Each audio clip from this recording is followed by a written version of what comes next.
So നമ്മൾ ഈ video discuss ചെയ്യാൻ പോകുന്നത് നമ്മുടെ തെർമോഡൈനാമിക്സ് എന്നുള്ള ചാപ്റ്ററിലെ കഴിഞ്ഞ എക്സാംസിൽ ചോദിച്ചിരിക്കുന്ന റിപ്പീറ്റഡ് ആയിട്ടുള്ള ഷുവർ ആയിട്ട് വരുന്ന ക്വസ്റ്റ്യൻസ് ആണ്. സോ ഏറ്റവും മിനിമം ടൈമിൽ നമ്മൾ ഈ ചാപ്റ്റർ അങ്ങ് സെറ്റ് ആക്കാൻ പോവാം. സോ ഏറ്റവും ആദ്യം നമ്മൾ ഡിസ്കസ് ചെയ്യാൻ പോകുന്ന ഫസ്റ്റ് ക്വസ്റ്റ്യൻ ആണ് സാറേ, which is the zeroth law ബന്ധപ്പെട്ട ക്വസ്റ്റ്യൻ. ഒന്ന് വായിച്ചു നോക്കിയേ. Two systems in thermal equilibrium with a third system, then they are in thermal equilibrium with each other. Identify the law given by the above statement. Thermal equilibrium എന്ന് കേട്ടോ, ഒന്നും നോക്കണ്ട, അതാണ് zeroth law of thermodynamics. നമുക്ക് അതിന്റെ statement ചോദിക്കുകയാണെങ്കിലോ, so നമ്മുടെ കയ്യിൽ zeroth law പ്രകാരം പറഞ്ഞിരിക്കുന്നത് മൂന്ന് ബോഡീസ് ഉണ്ട്. ഒരു എ എന്നുള്ള ബോഡിയും ബി എന്നുള്ള ബോഡിയും സി എന്നുള്ള ബോഡിയും ഉണ്ടെങ്കിൽ എ എന്നുള്ള ബോഡിയും ബി എന്നുള്ള ബോഡിയും തെർമൽ ഇക്വിലിബ്രിയത്തിലാണെങ്കിൽ എന്താ തെർമൽ ഇക്വിലിബ്രിയം? Temperature constant. അതിനർത്ഥം എന്റെ ടെമ്പറേച്ചർ ഒരു 30 ഡിഗ്രി സെൽഷ്യസ് ആണെങ്കിൽ ബിന്റെ ടെമ്പറേച്ചറും എന്തായേ പറ്റൂ? 30 ഡിഗ്രി സെൽഷ്യസ് ആയേ പറ്റൂ. എന്നാൽ ഇതേ ബോഡി എ ഇപ്പൊ സി എന്നുള്ള ബോഡിയുമായി തെർമൽ ഇക്വിലിബ്രിയത്തിലാണ്. അതിനർത്ഥം സിന്റെ ടെമ്പറേച്ചറും എത്രയായേ പറ്റൂ? 30 ഡിഗ്രി സെൽഷ്യസ് ആയേ പറ്റൂ. എന്നാൽ zeroth law പ്രകാരം പറഞ്ഞത് ഈ ബോഡി എ ബോഡി ബിയുമായും ബോഡി സിയുമായി തെർമൽ ഇക്വിലിബ്രിയത്തിലാണെങ്കിൽ ബോഡി ബിയും സിയും പരസ്പരം എന്തായിരിക്കും? ഒരേ ടെമ്പറേച്ചറിലായിരിക്കും, അല്ലെങ്കിൽ തെർമൽ ഇക്വിലിബ്രിയത്തിലായിരിക്കും. ഇത് തന്നെയല്ലേ ചോദിച്ചിരിക്കുന്നത്. സോ നമുക്ക് ആൻസർ പറയാൻ പറ്റും. ഇത് എന്ത് ലോയാണ് സർ? ഒന്നും നോക്കണ്ട, which is equal to the zeroth law എന്നുള്ള കൺസെപ്റ്റ്. എന്റെ സാർമാർ ശ്രദ്ധിക്കണം, ഡെഫിനിഷൻ ആയി ചോദിക്കുകയാണെങ്കിലും നിങ്ങൾക്ക് ഈ ഉത്തരം ചെയ്യാൻ പറ്റണം. സോ നമുക്ക് നേരെ നെക്സ്റ്റ് ക്വസ്റ്റ്യനിലേക്ക് പോവാം. ഇത് പ്രോസസ്സുമായി ബന്ധപ്പെട്ട ക്വസ്റ്റ്യൻ ആണ്. ഒന്ന് വായിച്ചു നോക്കിയേ. What is the difference between the isothermal process and the corresponding adiabatic process? നമുക്കറിയാം തെർമോഡൈനാമിക് സ്റ്റേറ്റ് വേരിയബിൾ ആയിട്ടുള്ള പ്രഷറോ വോളിയമോ ടെമ്പറേച്ചറോ കോൺസ്റ്റന്റ് ആകുമ്പോൾ അപ്പോഴാണ് നമ്മൾ ഓരോ പ്രോസസിന്റെ പേര് പറയുന്നത്. എന്നാൽ അതിൽ തന്നെ ടെമ്പറേച്ചർ കോൺസ്റ്റന്റ് ആണെങ്കിൽ ആ പ്രോസസ്സിനെ നമ്മൾ പറയുന്ന പേരാണ് ഐസോതെർമൽ പ്രോസസ്. എന്നാൽ ഇതിന് പകരമായി ഒരു ഫ്ലാസ്കിൽ ഒരു ചൂട് ചായ വെക്കുകയാണെങ്കിൽ ആ ചായയിൽ നിന്നും ഒരു ഹീറ്റ് പുറത്തേക്ക് ലീവ് ചെയ്യുന്നില്ല, അല്ലെങ്കിൽ ഉള്ളിലേക്ക് വരുന്നില്ല. അങ്ങനെ ഹീറ്റ് ട്രാൻസ്ഫർ കോൺസ്റ്റന്റ് ആണ്. ഒരു ഹീറ്റ് നഷ്ടപ്പെടുന്നില്ലെങ്കിൽ ആ ടൈപ്പ് പ്രോസസ്സിനെ നമ്മൾ പറയുന്ന പേരാണ് അഡിയബാറ്റിക് പ്രോസസ്. സോ ഐസോതെർമൽ പ്രോസസ്സും കിട്ടി, അതേപോലെ അഡിയബാറ്റിക് പ്രോസസ്സും കിട്ടി. എന്നാൽ ഈ രണ്ട് പ്രോസസ്സിനെ തന്നെ മറ്റൊരു രീതിയിൽ ചോദ്യം വരാം. ഐസോതെർമൽ പ്രോസസ്സിന്റെയും അഡിയബാറ്റിക് പ്രോസസ്സിന്റെയും ഇക്വേഷൻ ഓഫ് സ്റ്റേറ്റ് എന്താണ്? കാരണം അതുണ്ടെങ്കിൽ മാത്രമേ നമുക്ക് ആ വർക്ക് ഡന്റെ സാധനം ഡിറൈവ് ചെയ്യാൻ പറ്റൂ. അപ്പോ ഐസോതെർമൽ പ്രോസസ്സിന്റെ ഒരു ഇക്വേഷൻ ഓഫ് സ്റ്റേറ്റ് നമ്മൾ എഴുതുന്നത് പ്രഷർ ഇൻറ്റു വോളിയം എപ്പോഴും എന്തായിരിക്കും? കോൺസ്റ്റന്റ് ആയിരിക്കും. അഡിയബാറ്റിക് പ്രോസസ്സിന് ചെറിയൊരു വ്യത്യാസമുണ്ട്. പ്രഷർ ഇൻറ്റു വോളിയം അല്ല, pressure into volume raise to gamma is equal to നമ്മൾ എന്ത് എഴുതണം? കോൺസ്റ്റന്റ്. ഗാമ എന്താണ്? CP by CV, ratio specific capacity at constant pressure by എന്താണ്? Constant volume. സോ സർ രണ്ട് പ്രോസസ് കിട്ടി. സർ അങ്ങനെയാണെങ്കിൽ രണ്ട് പ്രോസസ് കൂടി ബാക്കിയുണ്ടല്ലോ. ദേ അതാണ് അടുത്ത ചോദ്യം വരുന്നത്. എല്ലാവർക്കും ആക്ച്വലി ജസ്റ്റ് നോക്കിയേ. Which of the following thermodynamic state variable is constant in the following process? Isobaric process dash is constant, isochoric process dash is constant. Isobaric process എന്താണ്? പ്രഷർ കോൺസ്റ്റന്റ് ആണെങ്കിൽ അതിനെ നമ്മൾ പറയുന്ന പേരാണ് ഐസോബാറിക് പ്രോസസ്. എന്നാൽ നമ്മുടെ volume ആണ് കോൺസ്റ്റന്റ് എങ്കിൽ അതിനെ നമ്മൾ പറയുന്ന പേരാണ് ഐസോകോറിക് പ്രോസസ്. സോ zeroth lawയും പ്രോസസ്സും കഴിഞ്ഞ സ്ഥിതിക്ക് നമ്മൾ അടുത്ത ലോ പഠിച്ചാലോ? അതാണ് നമ്മുടെ നെക്സ്റ്റ് ആയിട്ട് വരുന്ന sure question. State the first law of thermodynamics. First law ഏറ്റവും സിമ്പിൾ ആയി മനസ്സിലാക്കണമെങ്കിൽ നമ്മൾ കഴിക്കുന്ന ഫുഡ് നോക്കിയാൽ മതി. നമ്മൾ ഒരു ഫുഡായി കഴിക്കുന്ന ഒരു ഹീറ്റ് ഡെൽറ്റ ക്യൂ ഉണ്ടെങ്കിൽ ആ ഹീറ്റ് ഏറ്റവും ആദ്യം നമ്മുടെ ഇന്റേണൽ ഓർഗൻസിന്റെ എനർജി ഇൻക്രീസ് ചെയ്യാനും ബാക്കി മെച്ചം വന്നിട്ടാണ് നമ്മൾ വർക്ക് ചെയ്യുന്നത്. ഇത് തന്നെയാണ് തെർമോഡൈനാമിക്സ് സംഭവിക്കുന്നത്. ഒരു സിസ്റ്റത്തിലേക്ക് നമ്മൾ amount of heat delta Q കൊടുക്കുകയാണെങ്കിൽ അത് ഏറ്റവും ആദ്യം അതിന്റെ ഇന്റേണൽ എനർജി ഇൻക്രീസ് ചെയ്യാൻ വേണ്ടിയിട്ടും ബാക്കിയുള്ളതാണ് എന്തായി ചെയ്യുന്നത്? വർക്കായിട്ട് ചെയ്യുന്നത്. സോ നമുക്ക് ഇക്വേഷൻ പ്രകാരം ഇങ്ങനെ എഴുതിക്കൂടെ? Delta Q is equal to sir എന്ത് എഴുതാൻ പറ്റും? ഡെൽറ്റ യു പ്ലസ് എന്ത് എഴുതാൻ പറ്റും? Delta W. പക്ഷേ ഡെൽറ്റ ഡബ്ല്യു എനിക്ക് വേണമെങ്കിൽ പി ഡെൽറ്റ വി എന്ന് കൊടുക്കാം, കാരണം work done equation P delta V ആണ്. എന്നാൽ ഈ ചോദ്യം തന്നെ ഒന്ന് തിരിച്ചു ചോദിക്കാന്ന് വെച്ചോളൂ. കാരണം ഏതൊരു ചോദ്യവും അത് അതേപോലെ തന്നെ ചോദിച്ചാൽ മാത്രമല്ല ഉത്തരം പറയേണ്ടത്, തിരിച്ചു ചോദിച്ചാലും ഉത്തരം പറയാൻ പറ്റണം. അപ്പോഴാണ് സെറ്റ് ആവുന്നത്. സർ ഇവിടെ നോക്കിയേ, ഡെൽറ്റ ക്യൂ ആവട്ടെ, ഡെൽറ്റ യു ആവട്ടെ, ഡെൽറ്റ ഡബ്ല്യു ആവട്ടെ, ഇതെല്ലാം എനർജി അല്ലേ? അതിനർത്ഥം എനർജി ഒരിക്കലും നഷ്ടപ്പെടുന്നില്ല, എനർജി കൺസേർവ്ഡ് ആവുന്നുണ്ട്. So first law of thermodynamics law of conservation of mass ആണോ മൊമെന്റം ആണോ എനർജി ആണോ? സർ നിങ്ങൾക്ക് ഉത്തരം കിട്ടി. എന്താണ്? ഇതെല്ലാം എനർജിയാണ് ഡീൽ ചെയ്യുന്നത്. സോ നമുക്ക് എന്ത് പറയാൻ പറ്റും? Which is the corresponding energy. Ready ആയിട്ടുണ്ട്. സോ നമ്മൾ എല്ലാ പ്രോസസ്സും പറഞ്ഞ സ്ഥിതിക്ക് ഇനി തെർമോഡൈനാമിക്സിൽ വരുന്ന ഏറ്റവും മോസ്റ്റ് ഇമ്പോർട്ടന്റ് ആയ ഒരു ഡിറൈവേഷൻ ആണ് sir, which is the isothermal പ്രോസസ്സിന്റെ എക്സ്പാൻഷൻ. എന്നാൽ ഈ ക്വസ്റ്റ്യനിൽ ഒരു ട്രാപ്പ് ഉണ്ട്. നിങ്ങൾ ക്വസ്റ്റ്യൻ വായിച്ചു നോക്കിയേ. 1 mole of an ideal gas expands from volume V1 to volume V2 at constant temperature T. Isothermal process എന്നല്ല പറഞ്ഞത്, മറിച്ച് ഏത് parameter constant? Temperature. Sir isothermal process ആണെങ്കിൽ കോൺസ്റ്റന്റ് ടെമ്പറേച്ചർ. അപ്പം ആ ട്രാപ്പ് മനസ്സിലായി. Derive N expression for the work done. അങ്ങനെയാണെങ്കിൽ ചോദിച്ചത് എന്താ? ഐസോതെർമൽ പ്രോസസിന്റെ വർക്ക് ഡൺ. സോ ഇത് ശ്രദ്ധിക്കണം, എപ്പോഴും ഐസോതെർമൽ തന്നെ ചോദിക്കണില്ല, കോൺസ്റ്റന്റ് ടെമ്പറേച്ചർ എന്ന് ചോദിക്കാം. സോ കോൺസ്റ്റന്റ് ടെമ്പറേച്ചർ എന്ന് വെച്ചാൽ സർ അത് എന്ത് പ്രോസസ് ആണ്? ഞങ്ങൾക്ക് എല്ലാവർക്കും അറിയാം, ഐസോതെർമൽ പ്രോസസ് ആണ്. അപ്പോൾ ഐസോതെർമൽ പ്രോസസിന്റെ വർക്ക് ഡൺ നമുക്ക് ചെയ്യാൻ വേണ്ടി നമുക്ക് ഏറ്റവും ആദ്യം ഒരു സിലിണ്ടറിന്റെ ഉള്ളിൽ ഇതേപോലെ ഞാൻ ഒരു ഗ്യാസ് വെച്ചിട്ടുണ്ട്. ആ ഗ്യാസ് എന്താവുന്നുണ്ട് സാറേ? എക്സ്പാൻഡ് ആവുന്നുണ്ട്. അപ്പൊ എക്സ്പാൻഡ് ആവുന്നതിന് മുന്നേ ആ ഗ്യാസിന്റെ വോളിയം V1 ആണ്. എക്സ്പാൻഡ് ആയി കഴിഞ്ഞപ്പോൾ ആ ഗ്യാസിന്റെ വോളിയം എത്രയായിട്ടുണ്ട്? V2 ആയിട്ടുണ്ട്. അപ്പൊ എക്സ്പാൻഷനിൽ വോളിയം ഇൻക്രീസ് ചെയ്യാണ്. അങ്ങനെയാകുമ്പോൾ V2ന്റെ വോളിയം എക്സ്പാൻഡ് ചെയ്ത വോളിയം അല്ലേ? അതെപ്പോഴും എക്സ്പാൻഡ് ചെയ്തതിന് മുന്നേയുള്ള വോളിയത്തിനേക്കാളും എന്തായിരിക്കും? കൂടുതലായിരിക്കും. എന്നാൽ ഇങ്ങനെ എക്സ്പാൻഡ് ചെയ്യുമ്പോൾ ആ ഗ്യാസ് ഇപ്പോൾ നിങ്ങൾക്ക് ഇവിടെ കാണുന്ന ഈ പിസ്റ്റന്റെ മുകളിലാണ് വർക്ക് ചെയ്തത്. അത് എത്രത്തോളം വർക്കാണ് എന്നാണ് നമ്മൾ കണ്ടുപിടിക്കാൻ പോകുന്നത്. അപ്പൊ നമുക്ക് ഇക്വേഷൻ നോക്കാം. സർ വർക്ക് ഡണ്ണിന്റെ പാരന്റ് ഇക്വേഷൻ സർ ഞങ്ങൾക്ക് ഓൾറെഡി അറിയാം. എന്താണ്? Work done is equal to P into delta V ആണ്. അങ്ങനെയാണെങ്കിൽ ഒരു ചെറിയ dvക്ക് വേണ്ടി ആവശ്യമായ വർക്ക് എത്രയായിരിക്കും? dw is equal to P into dv. ഈ dw യെ മാറ്റാൻ വേണ്ടി ഞാൻ ഇന്റഗ്രേറ്റ് ചെയ്യാൻ പോവാണ്. അപ്പൊ എന്റെ work done W is equal to integral of എനിക്ക് എന്ത് ചെയ്താൻ പറ്റും? PdV. പക്ഷെ നിങ്ങൾ ശ്രദ്ധിക്കേണ്ട കാര്യം സർ, ഇവിടെ നിങ്ങൾ എവിടേക്കാണ് ഇന്റഗ്രേറ്റ് ചെയ്യുന്നത്? ഏറ്റവും ആദ്യത്തെ വോളിയം എന്താണ്? V1 ആണ്. എക്സ്പാൻഡ് ചെയ്ത വോളിയം എത്രയാണ്? V2 ആണ്. അപ്പൊ നിങ്ങൾ എവിടേക്കാണ് ഇന്റഗ്രേറ്റ് ചെയ്യുന്നത്? V1 മുതൽ സർ എത്രയാണ്? V2 വരെയാണ് നിങ്ങൾ ഇന്റഗ്രേറ്റ് ചെയ്യുന്നത്. ഇതാണ് ഏറ്റവും ആദ്യമായിട്ട് ഇക്വേഷൻ. പക്ഷേ പ്രശ്നം എന്താന്ന് വെച്ചാൽ നമ്മൾ പൊതുവെ ഇന്റഗ്രേഷനിൽ വേഗം കോൺസ്റ്റന്റുകളാക്കി മാറ്റി കഴിഞ്ഞാൽ അയാളെ വേഗം പുറത്തെടുക്കാം. അപ്പൊ നമുക്ക് പ്രഷറിനെ കോൺസ്റ്റന്റുകളായ ടേംസിന്റെ രീതിയിലേക്ക് മാറ്റിയെടുത്താലോ? നമുക്കറിയാം ഐസോതെർമൽ പ്രോസസ്സിൽ ടെമ്പറേച്ചർ മാത്രമാണ് കോൺസ്റ്റന്റ്. അപ്പൊ പ്രഷറിനെ എങ്ങനെയെങ്കിലും ടെമ്പറേച്ചർ ടേംസിൽ എഴുതണം. നമുക്ക് ഐഡിയൽ ഗ്യാസ് ഇക്വേഷൻ അറിയാം. എന്താണ്? PV is equal to N into R into T. Sir അങ്ങനെയാണെങ്കിൽ ടെമ്പറേച്ചറും അതേപോലെ N-ഉം R-ഉം കോൺസ്റ്റന്റ് അല്ലേ? അപ്പൊ ഞാൻ ഇങ്ങനെ എഴുതിക്കോട്ടെ, pressure P is equal to ഈ ഒരു വോളിയത്തെ ഞാൻ നേരെ താഴേക്ക് കൊണ്ടുവരികയാണെങ്കിൽ N into R into T divided by V. അപ്പോ ഞാൻ തൊട്ട് മുന്നേ കിട്ടിയിരിക്കുന്ന ഈ ഇക്വേഷനിൽ പ്രഷറിന് ഞാൻ സബ്സ്റ്റിറ്റ്യൂട്ട് ചെയ്താൽ എനിക്ക് എന്താ കിട്ടുക? Work done is equal to, ഞാൻ ഒന്നും കൂടി ഇക്വേഷൻ ഏതാണ്? Integral PdV from V1 to V2. ഞാൻ ഇവിടെ വലത്തേ ഭാഗത്ത് കിട്ടിയിരിക്കുന്ന പ്രഷറിനെ ഞാൻ സബ്സ്റ്റിറ്റ്യൂട്ട് ചെയ്യുന്നു. So integral V1 to V2, P യുടെ സ്ഥാനത്ത് ഞാൻ എന്ത് കൊടുക്കുന്നു? nRT divided by V into dV. ഒന്ന് ശ്രദ്ധിച്ചേ, N number of moles constant ആണ്, R ഗ്യാസ് കോൺസ്റ്റന്റ് ആണ്, T എന്താ? ടെമ്പറേച്ചർ. ഇത് ഐസോതെർമൽ പ്രോസസ് കോൺസ്റ്റന്റ്. സർ പുറത്തേക്ക് എടുത്തോളൂ. അപ്പൊ എനിക്ക് എന്താ കിട്ടുക? Work done is equal to N പുറത്തെടുത്തു, R പുറത്തെടുത്തു, T പുറത്തെടുത്തു. ബാക്കി നമുക്ക് എന്തുണ്ടാവും? Integral V1 to V2 1 by V dV. Sir integration പ്രകാരം നമുക്ക് ഇങ്ങനെ ഒരു ഇക്വേഷൻ ഓർമ്മയുണ്ടല്ലോ, 1 by x dx ഇന്റഗ്രൽ അതിന്റെ എന്താണ്? ln(x). അപ്പൊ ഇന്റഗ്രൽ 1 by V dV എന്തായിരിക്കും? സർ എക്സിന്റെ സ്ഥാനത്ത് V കൊടുത്തു, dxന്റെ സ്ഥാനത്ത് dV കൊടുത്തു. അപ്പൊ integral 1 by V dV is equal to ln x ന്റെ സ്ഥാനത്ത് എന്താണ് സാറേ? ln V. അത്രയേ ഉള്ളൂ. അപ്പൊ ഞാൻ നേരെ സബ്സ്റ്റിറ്റ്യൂട്ട് ചെയ്യുന്നു N into R into T into ln V. പക്ഷേ ഇത് ഇന്റഗ്രേഷനിൽ നമ്മൾ വാല്യൂ സബ്സ്റ്റിറ്റ്യൂട്ട് ചെയ്യണ്ടേ? അപ്പൊ ഞാൻ താഴെ V1 ഉം അതേപോലെ V2 ഉം കൊടുത്തു. ഇനി നേരെ ഇന്റഗ്രേഷനിൽ upper limit minus lower limit. അപ്പൊ നമുക്ക് എന്ത് കിട്ടും? Work done is equal to തൊട്ടു മുന്നേ കിട്ടിയ N into R into T. Sir ശ്രദ്ധിച്ചേ, N കിട്ടി, R കിട്ടി, T കിട്ടി. ln V എന്താണ് നമ്മൾ ചെയ്യുന്നത്? ln V നമ്മൾ അപ്പർ ലിമിറ്റ് ലോവർ ലിമിറ്റ് കൊടുക്കുകയാണ്. സോ ഏറ്റവും ആദ്യം അപ്പർ ലിമിറ്റ് കൊടുക്കല്ലേ സാറേ? So N into R into T into ln V2 minus നമുക്ക് എന്ത് ചെയ്താൻ പറ്റും? ln V1. ln V2 minus ln V1 log A minus log B എന്താണ്? log of A by B. അപ്പോ ഇതേ ഇക്വേഷൻ ഞാൻ നേരെ തിരിച്ചെഴുതുന്നു.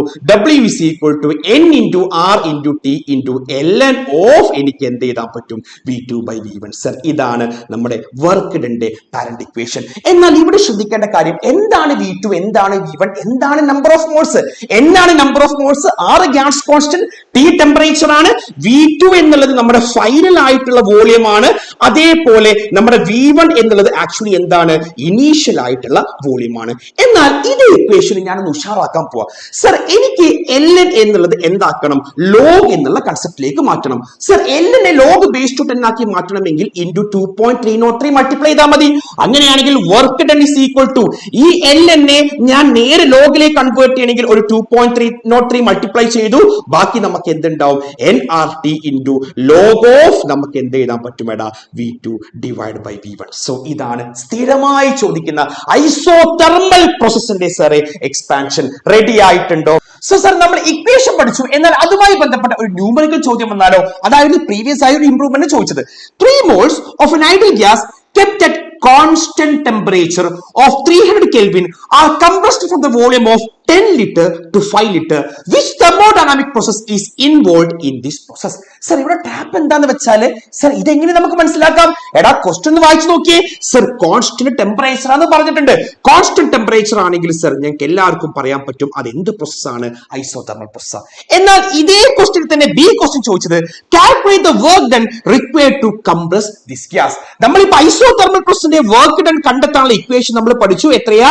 2 which is equal to 303 2.303 into n into r into t into log of നമുക്ക് എത്ര പറയാൻ പറ്റുമേടാ V2 divide by V1. അപ്പൊ നമുക്ക് നേരെ വാല്യൂ സബ്സ്റ്റിറ്റ്യൂട്ട് ചെയ്യല്ലേ. 2.303 into n. n എന്താ? നമ്പർ ഓഫ് മോൾസ് തന്നിട്ടുണ്ട് സാറേ 3 ആണ്. സോ 3 into r ന്റെ വാല്യൂ ഗ്യാസ് കോൺസ്റ്റന്റ് ആണ് 8.314 into t എന്താണ്? ടെമ്പറേച്ചർ കോൺസ്റ്റന്റ് ടെമ്പറേച്ചർ 300 കെൽവിൻ ആണ് തന്നിട്ടുണ്ട് into log of നമുക്ക് എന്ത് കിട്ടും? which is equal to V2 by V1. എന്തായിരുന്നു V2? ഫൈനൽ വോളിയം 10 ലിറ്ററിന് 5 ലിറ്റർ ആയി കുറഞ്ഞു. അപ്പൊ V2 എത്രയാണ്? 5 litre which is equal to 5 divide by V1. V1 എന്താണ്? ഇനീഷ്യൽ വോളിയം എത്രയാണ് sir? which is equal to 10. ഇത് ചെയ്ത് കഴിഞ്ഞാൽ നമുക്ക് വർക്ക് ഡൺ കിട്ടുന്ന വാല്യൂ ആണ് -5187.47 ജൂൾ. ഇപ്പൊ പലർക്കും ഒരു ഡൗട്ട് വരാൻ ചാൻസ് ഉണ്ട്. സർ നമ്മൾ തൊട്ട് മുന്നേ പഠിച്ചത് ഐസോതെർമൽ എക്സ്പാൻഷന്റെ വർക്ക് ഡൺ അല്ലേ, പക്ഷെ ഇവിടെ കംപ്രഷൻ അല്ലേ? എടാ എക്സ്പാൻഷൻ ആവട്ടെ കംപ്രഷൻ ആവട്ടെ ഒരേ ഇക്വേഷൻ ആണ്, പക്ഷെ എന്താണ് വ്യത്യാസം വരാന്ന് വെച്ചാൽ സർ ഈ ചോദ്യം പോലെ ഒരു കംപ്രഷൻ ആണെങ്കിൽ അവിടെ വർക്ക് ഡന്റെ വാല്യൂ എന്തായിരിക്കും? വെരി ഗുഡ്, നിങ്ങൾക്ക് ആൻസർ കാണാൻ സാധിക്കും, നെഗറ്റീവ് ആയിരിക്കും. എന്നാൽ ഇതിന് പകരം എക്സ്പാൻഷൻ ആണെങ്കിൽ വർക്ക് ഡന്റെ വാല്യൂ എപ്പോഴും എന്തായിരിക്കും? പോസിറ്റീവ് ആയിരിക്കും. വേറെ ഒരു മാറ്റവും ഇല്ല. സോ ഐസോതെർമൽ പ്രോസസ്സും അതുമായി ബന്ധപ്പെട്ട ന്യൂമറിക്കൽ പ്രോബ്ലംസ് സാറേ സെറ്റ് ആണ്. നമുക്ക് നേരെ നെക്സ്റ്റ് ക്വസ്റ്റ്യനിലേക്ക് പോകാം. സോ നെക്സ്റ്റ് ഒരു ഇംപ്രൂവ്മെന്റ് ചോദിച്ച ക്വസ്റ്റ്യൻ തന്നെയാണ്. Define isochoric process and what is the work done during this process. എന്താണ് ഐസോകോറിക് പ്രോസസ്? നമ്മൾ ഓൾറെഡി പറഞ്ഞതാണ്. നമ്മുടെ തെർമോഡൈനാമിക് സ്റ്റേറ്റ് വേരിയബിൾ ആയിട്ടുള്ള വോളിയം കോൺസ്റ്റന്റ് ആണെങ്കിൽ അതിനെ നമ്മൾ പറയുന്ന പേരാണ് ഐസോകോറിക് പ്രോസസ്. പക്ഷേ ടിസ്റ്റ് ആ ചോദ്യത്തിലല്ല. What is the work done? എന്താ work done? Parent equation pressure into delta V. അല്ല, ഒരു സാധനം കോൺസ്റ്റന്റ് ആണെങ്കിൽ അതിന് ചേഞ്ച് ഉണ്ടാവോ? ഒരിക്കലുമില്ല. ഇവിടെ വോളിയം കോൺസ്റ്റന്റ് ഇല്ലേ? വോളിയം കോൺസ്റ്റന്റ് ആണെങ്കിൽ ഡെൽറ്റ വിയുടെ വാല്യൂ എത്രയാണ് സർ? 0 ആണ്. അപ്പൊ വർക്ക് ഡന്റെ വാല്യൂ പ്രഷർ ഇൻറ്റു 0 എന്ന് വരും which is equal to 0. So നമുക്ക് എന്ത് കിട്ടി? Work done in isochoric process എത്രയാണ് സാറേ? 0 ആണ്. എന്നാൽ ഇത് നമുക്ക് ഒന്ന് തിരിച്ച് എല്ലാ രീതിയിലും ചോദിച്ചാലോ? നമ്മുടെ ഫസ്റ്റ് ലോ നമുക്കറിയാം delta Q is equal to delta U plus delta W. എന്നാൽ ഓരോ ടൈപ്പ് പ്രോസസ് അനുസരിച്ച് ഈ ഫസ്റ്റ് ലോയിലും ഒരു മാറ്റം വരുന്നുണ്ട്. നമ്മൾ അതാണ് ചെയ്ത് നോക്കുന്നത്. ഏറ്റവും ആദ്യം ഒരു അഡിയബാറ്റിക് പ്രോസസ് എടുക്കാം. അഡിയബാറ്റിക് പ്രോസസ് നമ്മൾ ഓൾറെഡി പറഞ്ഞതാണ്. അവിടെ ഡെൽറ്റ ക്യൂന്റെ വാല്യൂ എത്രയാണ്? 0 ആണ്. അപ്പൊ ഡെൽറ്റ ക്യൂ എത്രയായി? 0 ആയി. അങ്ങനെയാണെങ്കിൽ 0 ഈസ് ഈക്വൽ ടു എനിക്ക് delta U plus delta W എന്ന് എഴുതാം. അല്ലെങ്കിൽ ഈ ഡെൽറ്റ യു ലെഫ്റ്റിലേക്ക് പോവാണെങ്കിൽ minus delta U is equal to എനിക്ക് എന്ത് എഴുതാൻ പറ്റും? Delta W. First law for എന്ത് പ്രോസസ് ആണ്? Very good, adiabatic process. എന്നാൽ ഇത് മാറ്റി ഐസോകോറിക് പ്രോസസ് ആക്കുകയാണെങ്കിലോ? ഐസോകോറിക് പ്രോസസ്സിൽ നമ്മൾ തൊട്ട് മുന്നേ അല്ലേ പറഞ്ഞത് ഡെൽറ്റ ഡബ്ല്യു 0 ആണ്. അതിനർത്ഥം delta Q is equal to delta U. First law ഏത് പ്രോസസ്സിന്? ഐസോകോറിക് പ്രോസസ്സിന്. ഐസോതെർമൽ പ്രോസസ്സിലെ ഫസ്റ്റ് ലോ നോക്കിയാലോ? ഐസോതെർമൽ പ്രോസസ്സിൽ എന്താ? ഡെൽറ്റ യു ആണ് 0 വരുന്നത്. കാരണം അവിടെ ഡെൽറ്റ ടി കോൺസ്റ്റന്റ് ആണ്. അങ്ങനെയാകുമ്പോൾ ഐസോതെർമൽ പ്രോസസ്സിൽ ഡെൽറ്റ ക്യൂ മൊത്തം എന്തായിട്ട് കൺവേർട്ട് ആവുന്നുണ്ട്? ഡെൽറ്റ ഡബ്ല്യു ആയിട്ട് കൺവേർട്ട് ആവുന്നുണ്ട്. ശ്രദ്ധിക്കണം, ഈ ടൈപ്പ് ചോദ്യങ്ങൾ വരിക ഫസ്റ്റ് ലോ ഫോർ ഓരോ പ്രോസസ് ആയിട്ട് മാറുമ്പോൾ അവിടെ ആ ഫസ്റ്റ് ലോക്ക് എന്ത് മാറ്റമാണ് വരുന്നത് അത് മനസ്സിലാക്കാൻ വേണ്ടിയിട്ടാ. സോ ഇനി നമുക്ക് നെക്സ്റ്റ് ഒരു ക്വസ്റ്റ്യൻ നോക്കിയല്ലേ, which is the indicator diagram. നമ്മൾ വൈ ആക്സിൽ പ്രഷറും എക്സ് ആക്സിൽ വോളിയം കൊടുക്കുകയാണെങ്കിൽ ആ ഡയഗ്രത്തിനെ നമ്മൾ പറയുന്ന പേരാണ് ഇൻഡിക്കേറ്റർ ഡയഗ്രാം. അതുമായി ബന്ധപ്പെട്ടിട്ട് ഓരോരോ ഗ്രാഫ് വരച്ചിട്ട് ഈ ഗ്രാഫ് ഏത് പ്രോസസ് ആണെന്ന് ചോദിക്കാറുണ്ട്. അതാണ് ഈ ടൈപ്പ് ക്വസ്റ്റ്യൻ. ഒന്ന് നോക്കിയാലേ നമുക്ക്. PV diagram of a gas is shown in the figure. In figure AB represents the isobaric process. Okay, sir. And AD represents isothermal process. Okay, sir. Explain isobaric process and isothermal process. Isobaric process നമ്മൾ പറഞ്ഞു pressure constant ആണ്. Isothermal process temperature constant ആണ്. എന്നാൽ അടുത്ത question ആണ് നമുക്ക് വേണ്ടത്. Using the above graph, find the process in which the work done is maximum. Give the reason. അതിനർത്ഥം PV ഡയഗ്രത്തിന് എങ്ങനെ വർക്ക് എടുക്കാം. സോ ഏറ്റവും ആദ്യം ഒരു PV ഡയഗ്രാം നിങ്ങൾ കണ്ടു കഴിഞ്ഞാൽ അത് ഏത് പ്രോസസ് ആണെന്ന് മനസ്സിലാക്കണമെങ്കിൽ ഈ ഒറ്റ ഗ്രാഫ് നോക്കിയാൽ മതി. നമ്മൾ ഈ ഒരു ഗ്രാഫ് നോക്കുമ്പോൾ അവിടെ പ്രഷർ എന്നുള്ള ഈ ഒരു ആക്സിസ് കണ്ടോടാ, അതിനെ പെർപെൻഡിക്കുലർ ആയി നിൽക്കുകയാണെങ്കിൽ അതിനർത്ഥം എന്താ? പ്രഷർ കോൺസ്റ്റന്റ് ആണ്. അപ്പൊ പ്രഷർ കോൺസ്റ്റന്റ് ആണെങ്കിൽ ഈ പ്രോസസ്സിനെ പറയുന്ന പേരാണ് എന്ത്? Isobaric process. അപ്പോ അതിന് നമ്മൾ പറയുന്ന പേരാണ് sir very good isobaric process. എന്നാൽ ബാക്കിയുള്ള ഗ്രാഫ് നമുക്ക് നോക്കില്ലേ. എന്നാ ഈ ഒരു ഗ്രാഫ് നോക്കിയേ സർ, ഇതിനർത്ഥം എന്താ? വോളിയത്തിന് ഒരു മാറ്റവും വരുന്നില്ല. ആ പ്രോസസ്സിനെ പറയുന്ന പേരാണ് ഐസോബാറിക് പ്രോസസ്. അപ്പോ രണ്ട് പ്രോസസ് കിട്ടി. എന്നാൽ ഇവിടെ മറ്റൊരു കാര്യം ശ്രദ്ധിക്കണം. നമ്മുടെ ബാക്കി രണ്ട് പ്രോസസ് ആയിട്ടുള്ള ഐസോതെർമലും അതേപോലെ അഡൈബാറ്റിക്കും നമ്മൾ തൊട്ട് മുന്നേ പറഞ്ഞ പോലെ സ്ട്രെയിറ്റ് ലൈൻ അല്ല, മറിച്ച് കേവ് ആണ്. ഏതിനാണോ കേവ് കൂടുതൽ, ആ കേവ് കൂടിയ ആ പ്രോസസ് ആണ് നിങ്ങൾക്ക് ഈ ഫിഗറിൽ കാണാൻ സാധിക്കുന്ന എന്ത് പ്രോസസ്? അഡൈബാറ്റിക് പ്രോസസ്. അഡൈബാറ്റിക് പ്രോസസിനേക്കാളും കേവ് കുറവായിരിക്കും. നമുക്ക് കേവ് എന്തെന്ന് പറയാൻ പറ്റും? ലെസ് ആയിരിക്കും എന്ത്? Isothermal process. ഈ ഒരൊറ്റ കൺസെപ്റ്റ് വെച്ചിട്ടാണ് നമ്മൾ കാർനോട്ട് സൈക്കിളിന്റെ ആ ഒരു ഫിഗർ വരയ്ക്കുന്നത്. സോ നമ്മൾ 4 പ്രോസസ് ഗ്രാഫിക്കലി ആയി എങ്ങനെ ഡിറ്റർമൈൻ ചെയ്യാന്ന് മനസ്സിലായി. എന്നാൽ ഈ ഒരു PV ഡയഗ്രത്തിന്റെ ഏരിയ നമ്മൾ എടുത്തു കഴിഞ്ഞാൽ നമുക്ക് കിട്ടുന്ന ആളെയാണ് which is known as the work done എന്ന് പറയുന്നത്. അപ്പോ ഇവിടെ ഒരു ഐസോബാറിക് പ്രോസസിന്റെ വർക്ക് ഡൺ എടുക്കുകയാണെങ്കിൽ ഇയാളെയാണ് ഐസോബാറിക് പ്രോസസിന്റെ വർക്ക് ഡൺ. എന്നാൽ ഒരു ഐസോതെർമൽ പ്രോസസിന്റെ വർക്ക് ഡൺ എടുക്കുകയാണെങ്കിൽ ആ ഐസോതെർമൽ ഗ്രാഫിന്റെ താഴെയുള്ള ഏരിയ നിങ്ങൾക്ക് കാണാൻ സാധിക്കും. എന്നാൽ അഡൈബാറ്റിക് പ്രോസസിന്റെ വർക്ക് ഡൺ എടുക്കുകയാണെങ്കിൽ ഇവനെയാണ് എന്ത്? അഡൈബാറ്റിക് പ്രോസസിന്റെ വർക്ക് ഡൺ. എന്നാൽ ഐസോകോറിക് പ്രോസസിന് ഒരു വർക്ക് ഡൺ ഉണ്ടോ? അയ്യോ, ഇങ്ങനെയുള്ള ആൾക്ക് എങ്ങനെയാണ് സാറേ ഒരു ഏരിയ ഉള്ളത്?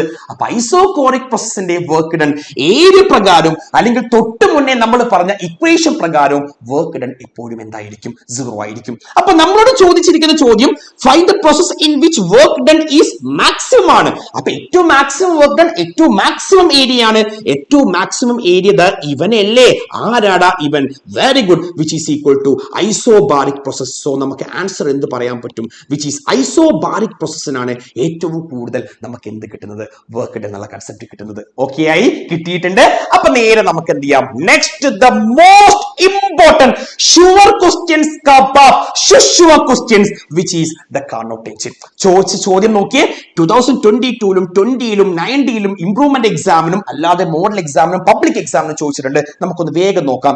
The PV diagram of a Carnot engine is given below. Which are the 4 thermodynamic processes represented in the above diagram? അടുത്ത question, write an equation to calculate the efficiency of the Carnot engine. ഒരു Carnot engine ഈ figure തരാണെങ്കിൽ നമുക്ക് വളരെ simple ആയിട്ട് നമുക്ക് പറയാം.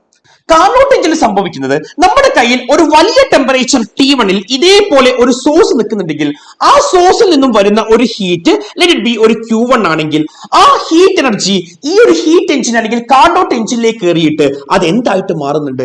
വർക്കായിട്ട് മാറുന്നുണ്ട്. So Carnot എഞ്ചിനിലെ ഒരു എനർജി കൺവേർഷൻ ആണ് നിങ്ങളോട് ചോദിക്കുന്നെങ്കിൽ അവിടെ ഹീറ്റ് എനർജി എന്ത് എനർജി ആയിട്ടാണ് കൺവേർട്ട് ആവുന്നത്?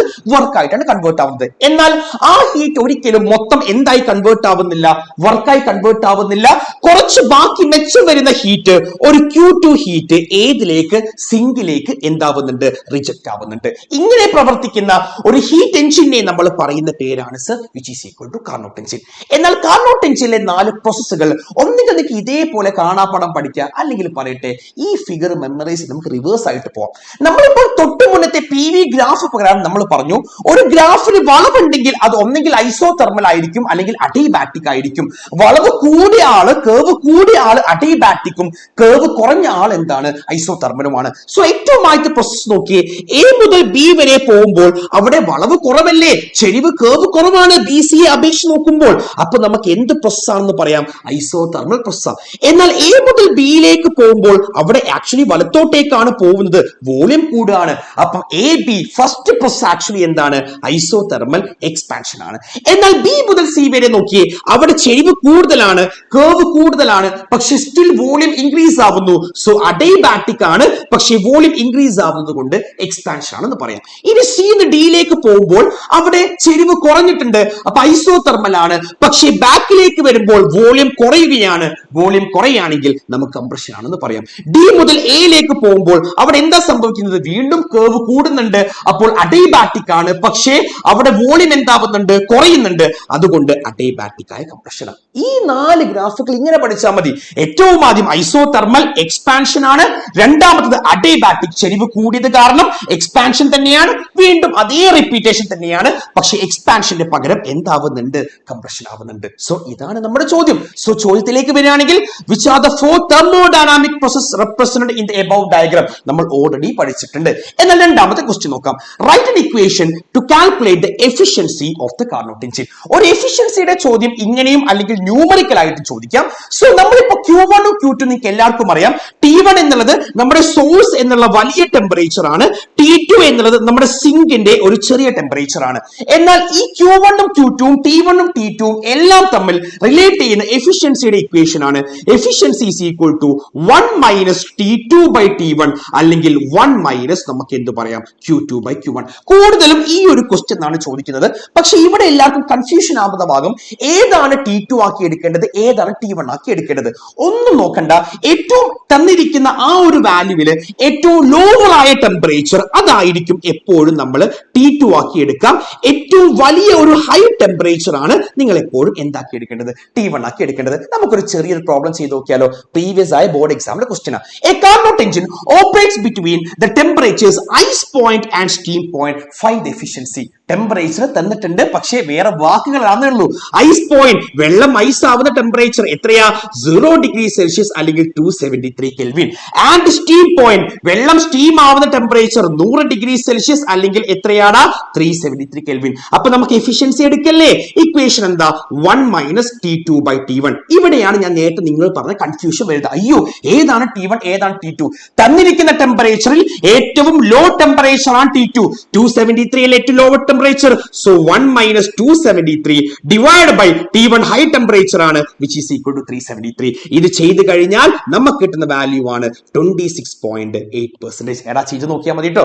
സോ കാർനോട്ട് എഞ്ചിനിലെ ന്യൂമറിക്കൽ പ്രോബ്ലം ചെയ്യുമ്പോൾ ഈ ട്രാപ്പിൽ നിങ്ങൾ വീഴരുത്. T1 T2 സെറ്റ് ആക്കണം. സോ ഏറ്റവും ഇമ്പോർട്ടന്റ് ആയി വരുന്ന ക്വസ്റ്റ്യൻ ആണ് സർ. അങ്ങനെയാണെങ്കിൽ ഇതുമായി ബന്ധപ്പെട്ട ഒരു ട്വിസ്റ്റ് ആയ ചോദ്യം. ഈ ചോദ്യം നിങ്ങൾ കഴിഞ്ഞ മോഡൽ എക്സാമിന് കുഴപ്പിച്ചതാണ്. Can a Carnot engine അല്ലെങ്കിൽ is it possible to design a Carnot engine with 100% efficiency subtraction? ഇല്ല. തൊട്ട് മുന്നേ നമ്മൾ പറഞ്ഞതാണ് ആ ഹീറ്റ് മൊത്തം ഒരിക്കലും കാർനോട്ട് എഞ്ചിൻ വർക്കായിട്ട് കൺവേർട്ട് ചെയ്യുന്നില്ല. എന്നാൽ ഈ സ്റ്റേറ്റ്മെന്റ് ഓൾറെഡി ഒരു ലോ ആയിട്ടും നമ്മൾ ഈ ചാപ്റ്ററിൽ പഠിക്കുന്നുണ്ട്. അതാണ് സെക്കൻഡ് ലോ ഓഫ് തെർമോഡൈനാമിക്സിലെ the first statement which is known as the Kelvin Planck statement. നമ്മൾ ഇതേപോലെ ഒരു കാർനോട്ട് എഞ്ചിൻ കൊടുക്കുകയാണെങ്കിൽ കാർനോട്ട് എഞ്ചിനിലേക്ക് ഒരു Q1 ഹീറ്റ് കൊടുത്തു കഴിഞ്ഞാൽ ആ Q1 ഹീറ്റ് ഒരിക്കലും എന്തായി കൺവേർട്ട് ചെയ്യാൻ കഴിയില്ല? 100% പൂർണ്ണമായി വർക്കിലേക്ക് കൺവേർട്ട് ചെയ്യാൻ കഴിയില്ല. അതിന്റെ കുറച്ചു ഭാഗം എപ്പോഴും എന്തായിട്ട് ഒരു Q2 ഹീറ്റ് ആയിട്ട് ലോ ടെമ്പറേച്ചർ ആയ സിങ്കിലേക്ക് എന്തായിട്ടും എപ്പോഴും റിജക്ട് ചെയ്യും. ഈ സ്റ്റേറ്റ്മെന്റിനെ പറയുന്ന പേരാണ് Kelvin Planck statement. That is impossible to construct a heat engine which would absorb the heat from reservoir. Q1 heat absorb ചെയ്ത് അത് 100% ആയിട്ട് എന്താക്കാൻ കഴിയില്ല സാറേ? വർക്കായിട്ട് ഒരിക്കലും കഴിയില്ല. എന്നാൽ ഇതേ സ്റ്റേറ്റ്മെന്റ് കൂടെ മറ്റൊരു ബെസ്റ്റി ആയിട്ട് മറ്റൊരു സ്റ്റേറ്റ്മെന്റ് ഉണ്ട്. അതുകൂടി നമുക്കൊന്ന് പഠിക്കാം. നാളെ ചോദ്യം വരാൻ ചാൻസ് ഉണ്ട്. Closure statement. നമുക്കറിയാം ഹയർ ടെമ്പറേച്ചറിന് എപ്പോഴും ലോവർ ടെമ്പറേച്ചറിലേക്കാണ് ഹീറ്റ് പോവാം. എന്നാൽ ഇതേപോലെ ഒരു ലോവർ ടെമ്പറേച്ചറിന് ഒരു Q2 ഹീറ്റ് ഇതേപോലെ ഒരു ഹയർ ടെമ്പറേച്ചറിലേക്ക് പോകണമെങ്കിൽ നിങ്ങൾ ആ ഹീറ്റ് എഞ്ചിന്റെ മുകളിലേക്ക് എന്ത് ചെയ്താൽ മതി? ഒരു വർക്ക് ചെയ്താൽ മതി. ഈ ഒരു സ്റ്റേറ്റ്മെന്റിനെ നമ്മൾ പറയുന്ന പേരാണ് which is equal to closure statement. So രണ്ട് സ്റ്റേറ്റ്മെന്റുകളും ആക്ച്വലി ഏത് ലോ ആണ്? The second law of thermodynamics ആണ്. സോ നെക്സ്റ്റ് നമുക്ക് ഒരു മേയേഴ്സ് റിലേഷന്റെ ഷോ ക്വസ്റ്റ്യൻ ആണ്. ചോദ്യം ഇങ്ങനെയാണ്: derive the relation Cp minus Cv is equal to R. എന്താ Cp? Molar specific capacity at constant pressure. Cv എന്താണ്? At constant volume. അപ്പൊ നമുക്കൊന്ന് ഡിറൈവ് ചെയ്ത് നോക്കാം. സോ ഇതിന് മുന്നേ ആയിട്ട് നമുക്ക് സിപിയുടെയും സിവിയുടെയും ഒരു ഇക്വേഷൻ നമുക്ക് എടുക്കാം. ഏറ്റവും ആദ്യം നമ്മൾ ഇവിടെ എടുക്കുന്ന കേസ്, നമ്മൾ ഒരു 1 മോൾ ഒരു ഗ്യാസ് നമ്മൾ എടുക്കുന്നു. അങ്ങനെ ഒരു 1 മോൾ ഗ്യാസ് നമ്മൾ എടുക്കുകയാണെങ്കിൽ സിപിയുടെ ഇക്വേഷൻ നമ്മൾ തെർമൽ പ്രോപ്പർട്ടീസ് ഓഫ് മാറ്ററിൽ പഠിച്ചാണല്ലോ. സിപി ഇസ് ഈക്വൽ ടു എന്തായിരുന്നു? Delta Q divide by N into delta T. പക്ഷെ ഇവിടെ ഒരു മോൾ എന്നല്ലേ പറഞ്ഞത്. അപ്പൊ എന്നിന്റെ വാല്യൂ എത്രയാണ് സാറേ? 1. അപ്പൊ എനിക്ക് എന്ത് എഴുതാൻ പറ്റും? CP is equal to delta Q divide by എത്ര? Delta T. ഇതേപോലെ സിവിക്ക് ഒരു ഇക്വേഷൻ എന്തായിരുന്നു? ഡെൽറ്റ ക്യൂ അല്ല, very good, delta U divide by N delta T. ഞാൻ എന്നിന് 1 കൊടുത്തു കഴിഞ്ഞാൽ CV is equal to delta U divide by delta T. 2 equations കിട്ടി. ഇനി നമുക്ക് ഫസ്റ്റ് ലോയിലേക്ക് പോകാം. ഫസ്റ്റ് ലോ നമ്മൾ ഇപ്പൊ പഠിച്ചതാണ്. Delta Q is equal to delta U plus delta W. ഞാൻ ഇതിലെ ഓരോ ടേമിനെയും ഡെൽറ്റ ടിയെ കൂടെ ഡിവൈഡ് ചെയ്യാൻ പോവാ. അപ്പൊ എനിക്ക് എന്താ കിട്ടുക? Delta Q divide by delta T is equal to delta U divide by delta T is equal to delta W divide by എനിക്ക് എന്ത് പറയാൻ പറ്റും? Delta T. എവിടെയെങ്കിലും പരിചയമുണ്ടോ? Delta Q by delta T പരിചയമുണ്ട്. Delta Q by delta T C P ആണ്. അതേപോലെ അടുത്ത ടേം ആയ delta U by delta T പരിചയമുണ്ട്. എന്താ? സി വി ആണ്. അപ്പൊ എനിക്ക് നേരെ ഇങ്ങനെ എഴുതാം. ഡെൽറ്റ ക്യൂ ബൈ ഡെൽറ്റ ടിയുടെ സ്ഥാനത്ത് സി പിയും ഡെൽറ്റ യു ബൈ ഡെൽറ്റ ടിയുടെ സ്ഥാനത്ത് സി വി പ്ലസ് ഡെൽറ്റ ഡബ്ല്യുവിനെ നമുക്ക് വർക്ക് ഡൺ ഇക്വേഷൻ എന്തായിരുന്നു? P into delta V divide by delta T. അപ്പൊ ഈ പി ഡെൽറ്റ വിനെ നമുക്ക് എങ്ങനെ ഒന്ന് ഉഷാറാക്കണം? P delta V ideal gas equation എന്താണ്? P V is equal to N into R into T. Number of moles n 1 അല്ലേ ഇവിടെ? അപ്പൊ P V is equal to R into T. അങ്ങനെ ചേഞ്ച് എടുക്കുകയാണെങ്കിൽ P delta V is equal to ഞാൻ എന്ത് കൊടുക്കുന്നു? R delta T എന്ന് കൊടുക്കുന്നു. ദേ P delta V, P delta V. അപ്പൊ C P is equal to എനിക്ക് എന്ത് കിട്ടും? C V plus P delta വിയുടെ സ്ഥാനത്ത് ഞാൻ R delta T divide by delta T. Delta T കട്ടായി. നമുക്ക് സർ ലാസ്റ്റ് എന്താണ് കിട്ടുക? C P is equal to C V plus R അല്ലെങ്കിൽ C P minus C V is equal to sir നമുക്ക് എത്രയാ ഇക്വേഷൻ കിട്ടുന്നത്? Very good, which is equal to R. ഇത്രയേ ഉള്ളൂ മേയേഴ്സ് റിലേഷൻ. സോ മേയേഴ്സ് റിലേഷന്റെ concept കിട്ടിയിട്ടുണ്ട്. സർ അങ്ങനെയാണെങ്കിൽ ഇത്രയും നേരം ഈ വീഡിയോ കണ്ട ആൾക്കാർക്ക് ഒരു ഡൗട്ട് ഉണ്ട്. സാറേ ഐസോതെർമൽ പ്രോസസ് എക്സ്പാൻഡ്, ആ എക്സ്പാൻഷനോ അതോ കംപ്രഷനോ അതിന്റെ കൂടെ സാർ അഡിയബാറ്റിക് പ്രോസസ്സും ഒരു വട്ടത്തെ ഇംപ്രൂവ്മെന്റ് ചോദിച്ചിട്ടുണ്ടല്ലോ. ആക്ച്വലി ഒരു വട്ടം മാത്രമേ ചോദിച്ചിട്ടുള്ളൂ. പക്ഷേ അത് നിങ്ങൾക്ക് ഒരു ബോണസ് ആയിട്ട് നമ്മൾ ചെയ്യാൻ പോവാണ്. അത് റയർ ആയിട്ടാണ് ചോദിക്കുക. എന്നാലും ഒരു ധൈര്യത്തിന് വേണ്ടി ഒന്ന് പഠിച്ചു വെച്ചോളൂ. Let's see that. സോ നമുക്ക് ഇനി അഡിയബാറ്റിക് പ്രോസസിന്റെ ഒരു എക്സ്പാൻഷന്റെ ഒരു ക്വസ്റ്റ്യനോട് നമുക്ക് എന്ത് ചെയ്യാം? ഇത് ടോക്ക് ചെയ്യാം. Derive an expression for the work done of an ideal gas in the adiabatic process. So adiabatic processന്റെ equation of state എന്തായിരുന്നു? PV raised to gamma is equal to constant. അപ്പോ P V raise to gamma is equal to ഒരു constant പകരം ഞാൻ എന്ത് കൊടുക്കുന്നു? K എന്ന് കൊടുക്കുന്നു. P V raise to gamma is equal to constant ആണെങ്കിൽ P one V one raise to gamma is equal to P two V two raise to gamma അത് is equal to എന്തായിരിക്കും? Same constant. അപ്പൊ ഇനി നമുക്ക് work ഡന്റെ parent equation ചെയ്യല്ലേ? എത്രയാ work ഡന്റെ equation? Sir integral of V വണ്ണിൽ നിന്ന് വി ടുയിലേക്കാണ് ഞാൻ ഇന്റഗ്രേറ്റ് ചെയ്യേണ്ടത്. എന്താണ് equation? P into D V. Logic പ്രഷറിനെ സാറേ ഞാൻ എന്താക്കണം? വേറെ ടേംസിലേക്ക് മാറ്റണം. അപ്പോൾ P into V raise to gamma is equal to constant ആണെങ്കിൽ ഈ വി റേസ് ടു ഗാമനെ താഴേക്ക് കൊണ്ടുവരികയാണെങ്കിൽ പി ഇസ് ഈക്വൽ ടു എനിക്ക് എന്ത് ചെയ്താൻ പറ്റും? K divide by V raise to gamma. ഈ K by V raise to gamma ഞാൻ നേരെ പ്രഷറിൽ ഇവിടേക്ക് സബ്സ്റ്റിറ്റ്യൂട്ട് ചെയ്യുന്നു. അപ്പൊ എനിക്ക് integral V one to V two പിയുടെ സ്ഥാനത്ത് K by V raise to gamma into D V എന്ന് കിട്ടി. പക്ഷെ വി റേസ് ടു ഗാമ ഡിനോമിനേറ്ററിലാവുമ്പോൾ എനിക്കൊരു സുഖമല്ല. ഞാൻ നേരെ ന്യൂമറേറ്ററിൽ കൊണ്ടുപോകാം. താഴെ ഡിനോമിനേറ്റർ സ്ഥാനം മുകളിലേക്ക് പോകുമ്പോൾ അതിനെ റേസ് ടു പവർ എന്താവും? ഓപ്പോസിറ്റ് സൈഡ് ആവും. ഓൾറെഡി അറിയുന്ന കാര്യം. അപ്പൊ 1 by V raise to gamma D V നേരെ ഈ വി റേസ് ടു ഗാമ മുകളിലേക്ക് വരുമ്പോൾ V raise to minus gamma D V എന്ന് വരുന്നു. ഇനി നമുക്ക് ഇന്റഗ്രേഷന്റെ കുറച്ച് ബേസിക്സിലേക്ക് നോക്കാം. Integral X raise to N D X എത്രയാടാ? X raise to N plus 1 by N plus 1. അപ്പൊ X raise to minus N D എക്സോ ഒന്നുമില്ല. X raise to minus N plus 1 divide by minus N plus 1. എന്നാൽ ഇവിടെ എക്സിന്റെ സ്ഥാനത്ത് എന്താണ്? V ആണ്. മൈനസ് എന്റെ സ്ഥാനത്ത് മൈനസ് ഗാമയാണ്. അപ്പോ V raise to minus gamma D V integrate ചെയ്ത് കഴിഞ്ഞാൽ V raise to minus gamma plus 1 divide by നമുക്ക് എന്ത് കിട്ടും?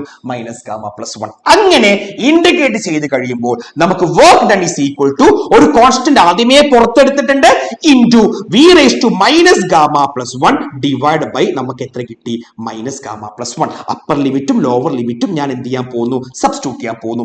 അങ്ങനെ സബ്സ്റ്റിറ്റ്യൂട്ട് ചെയ്യുമ്പോൾ വിന്റെ സ്ഥാനത്ത് ആദ്യം വി ടു കൊടുത്ത് V two raise to minus gamma plus 1 പിന്നെ ഓൾറെഡി മൈനസ് ആണല്ലോ. പിന്നെ താഴത്തെ lower limit V one raise to minus gamma plus 1 whole divide by നമുക്ക് എന്ത് കിട്ടി മൈനസ് ഗാമ പ്ലസ് 1. അപ്പോ ഇതുവരെ റെഡിയാണ്. ഇനി ഈ ഉള്ളിലെ പുറത്തെ കോൺസ്റ്റന്റിനെ ഞാൻ ഉള്ളിലേക്ക് എന്ത് ചെയ്യാൻ പോവാ മൾട്ടിപ്ലൈ ചെയ്യാൻ പോവാ. അപ്പൊ എനിക്ക് എന്താ കിട്ടുക work done is equal to K into v2 raise to minus gamma plus 1 minus ഈ കെനെ ഞാൻ ഇത് രണ്ടാമത്തെ ടേം കൊണ്ട് മൾട്ടിപ്ലൈ ചെയ്യാണ്. അപ്പൊ എനിക്ക് എന്ത് കിട്ടും K into v1 raise to minus gamma plus 1. ഇനിയാണ് കളി വരുന്നത്. സർ നമ്മൾ ആദ്യം ഒരു ഇക്വേഷൻ പറഞ്ഞു ഓർമ്മയുണ്ടോ? P1 v1 raise to gamma is equal to P2 v2 raise to gamma is equal to constant. ഇതിലെ k is equal to P2 v2 raise to gamma ഞാൻ ഇവിടെ സബ്സ്റ്റിറ്റ്യൂട്ട് ചെയ്യുന്നു.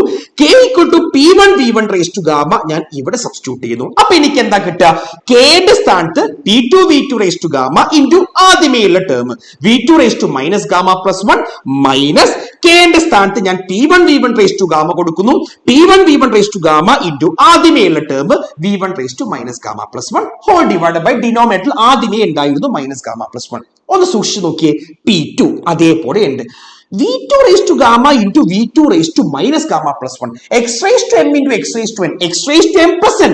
അപ്പൊ v2 raised to gamma into v2 raised to minus gamma plus 1 എന്ന് വെച്ചാൽ അവിടെ എന്താ ആ ടോട്ടൽ എക്സ്പോണന്റ് പ്ലസ് ചെയ്യാം. അപ്പൊ നമുക്ക് v2 raised to gamma minus gamma plus 1 gamma gamma കട്ടായി v2 raised to 1 which is equal to v2. അങ്ങനെയാണ് ഈ ടോട്ടൽ ടേം നമുക്ക് v2 എന്ന് വരും. സിമിലർലി ഈ v1 raised to gamma into v1 raised to minus gamma plus 1 ലെ ഗാമയും ഗാമയും totally add ചെയ്യുമ്പോൾ അത് 0 ആവും. ബാക്കി 1 മാത്രമേ ഉള്ളൂ. v1 raised to 1 നമുക്ക് v1 എന്ന് പറയാം. So p2 v2 minus p1 v1 by minus gamma plus 1. പക്ഷേ ഐഡിയൽ ഗ്യാസ് ഇക്വേഷൻ പ്രകാരം നമുക്ക് ഈ ഒരു ഇക്വേഷൻ അറിയാലോ.